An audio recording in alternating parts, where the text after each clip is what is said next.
Hello guys, आप सभी का स्वागत है आपके अपने YouTube channel self study with Hariom पे।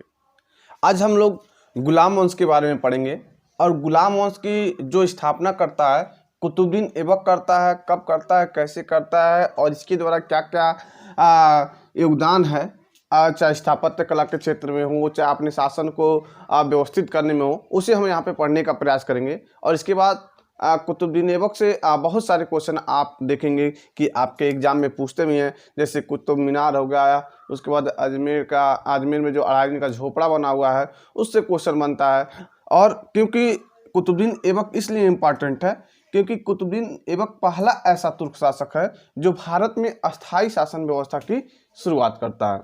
तो चलिए, अगर इसके पिछला वीडियो अगर आप लोगों ने नहीं देखा है तो दिल्ली सल्तनत के नाम से है वो, और उसमें मैंने ये बताने का प्रयास किया है कि दिल्ली सल्तनत में किन 5 वंशों के बारे में हमें पढ़ना है, उनका शासन क्रम क्या है, यानी उनका कौन सा शासक के बारे में तो मैं नहीं बताया हूँ यहाँ पे, लेकिन वहाँ पे ये बताने का प्रयास किया हूँ कि किस वंश ने पहले शासन किया है और उसका समय क्या है और उसकी स्थापना किसने किया है। इससे आपको एक अनुमान लग जाएगा कि हमें पढ़ना क्या है। ठीक है, तो चलिए हम गुलाम वंश की बात करते हैं।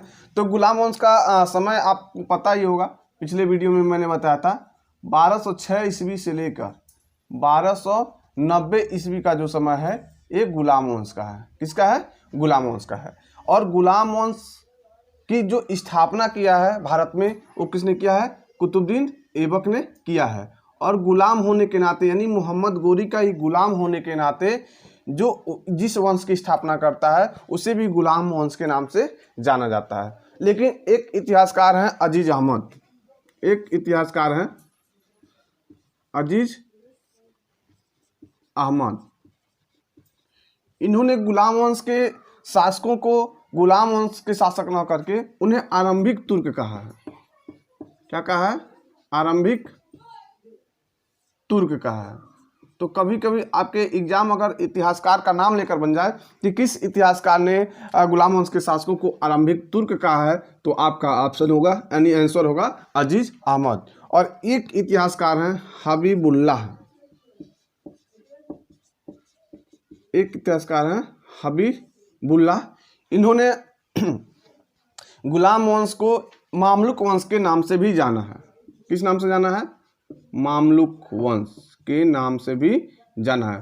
तो ये दो बातें आपको पता होनी चाहिए कि इतिहासकार अजीज अहमद ने जो गुलाम वंश के शासक हैं उन्हें आरंभिक तुर्क नाम दिया है, और इतिहासकार जो हबीबुल्लाह हैं वो गुलाम वंश को मामलुक वंश के नाम से भी जाना है।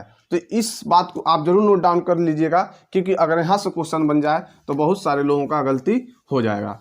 तो मैं नहीं चाहता हूँ कि आप अगर जो भी क्वेश्चन आए, चाहे कठिन से कठिन आए, चाहे आसान भी आए, तो आप उसे गलती नहीं करेंगे, क्योंकि कंपटीशन दिन प्रतिदिन बढ़ता जा रहा है। तो हमें जो क्वेश्चन पूछा गया उसे तो हमें लेके चलना है, लेकिन जो नए क्वेश्चन आने वाले हैं आपके एग्जाम में उसे भी मैं लेके यहाँ पे चलने का प्रयास करूँगा। चलिए, तो कुतुबुद्दीन ऐबक जो था कहीं ना कहीं आपको पता है कि मोहम्मद गोरी का गुलाम था, और मोहम्मद गोरी का गुलाम होने के कारण सबसे बड़ी बात है कि ये बहुत ही योग्य था, और एक होने के नाते ही बहुत कम समय में बहुत ही प्रसिद्धि पा लेता है। और कुतुबुद्दीन ऐबक को जब मोहम्मद गोरी अपने स्वदेश जाता है, यानी गौड़ नामक क्षेत्र पे जाता है, तो कुतुबुद्दीन ऐबक को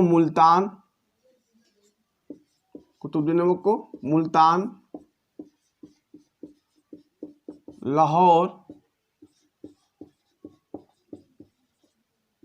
और दीपालपुर की सूबेदारी सौंप कर जाता है।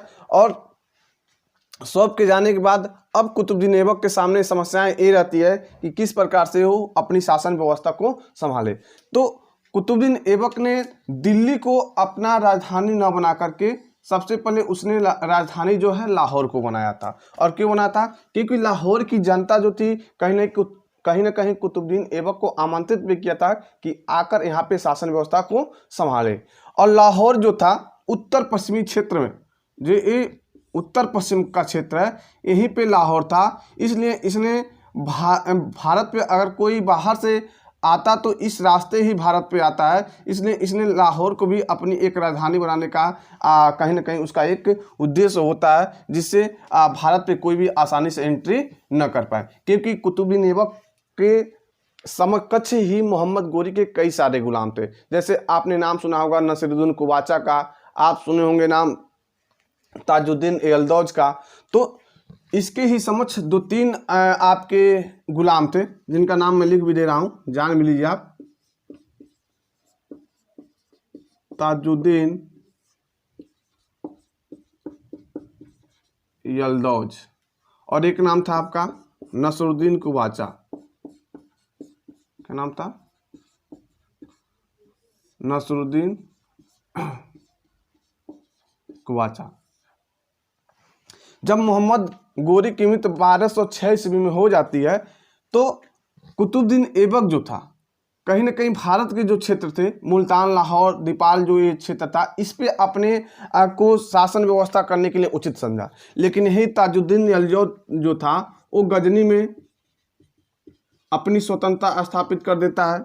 नसरुद्दीन जो कुबाचा था वो सिंध में अपनी स्वतंत्रता घोषित कर देता है। तो कहीं ना कहीं इनसे भी डर था कुतुबुद्दीन ऐबक को।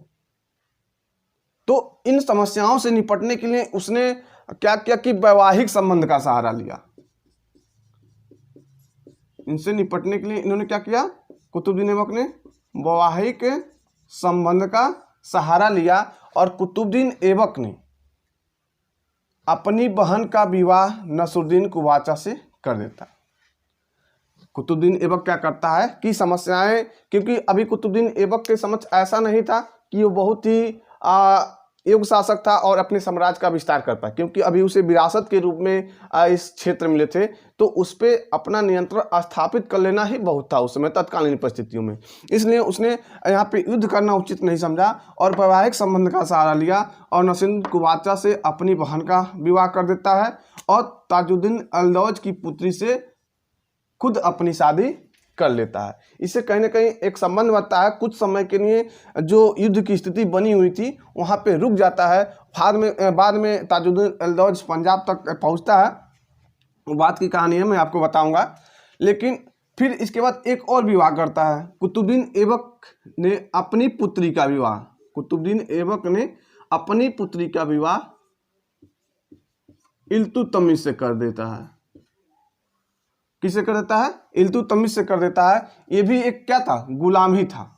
इसे गुलामों का गुलाम कहा जाता है। इल्तुतमिश को गुलामों का गुलाम कहा जाता है, क्योंकि मोहम्मद गोरी कुतुबुद्दीन ऐबक का गुलाम एवं दामाद भी इल्तुतमिश था, इसीलिए इसे इल्तुतमिश को गुलामों का गुलाम कहा जाता है। और यही एक बात और समझ लीजिए कि कुतुबुद्दीन ऐबक को भारत में तुर्की राज का संस्थापक माना जाता है, यानी गुलाम वंश का संस्थापक माना जाता है। लेकिन दिल्ली सल्तनत का वास्तविक जो संस्थापक माना जाता है इल्तुतमिश को माना जाता है, क्योंकि कुतुबुद्दीन ऐबक ने केवल एक खाका बनाया था और किस प्रकार उसने कोई साम्राज्य विस्तार नहीं किया था, उसने सेना के बारे में कोई विशेष योजना नहीं बनाया था।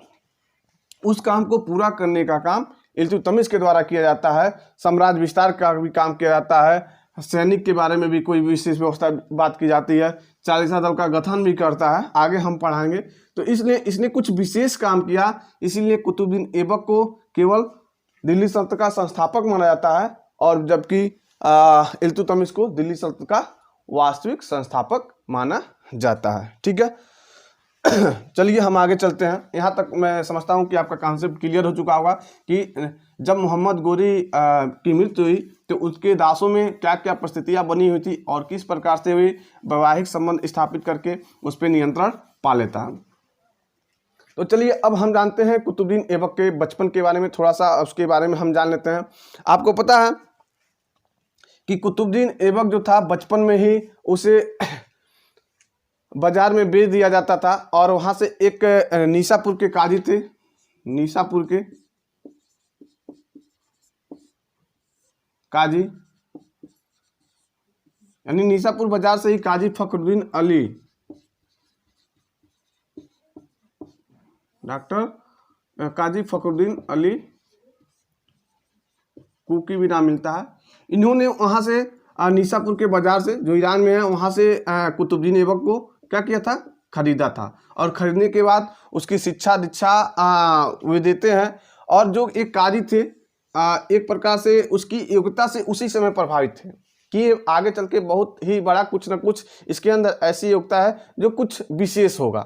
इसलिए काजी फखरुद्दीन ने उसे खरीदा था और ख़रीदने के बाद निशापुर के बाज़ार से वो खरीद लेते हैं और फिर उसे शिक्षा देने के बाद फिर उनके पुत्रों के द्वारा गजनी बाज़ार में, गजनी एक जगह था, दासों का व्यापार होता था और गजनी में उसे लाते हैं और इसे मोहम्मद गोरी के द्वारा यहीं पे मोहम्मद गोरी के द्वारा इसे खरीद लिया जाता है। और ख़रीदने के बाद इसकी एकता से प्रभावित होकर, कुतुबुद्दीन ऐबक की एकता से प्रभावित होकर जल्द ही इसे अमीर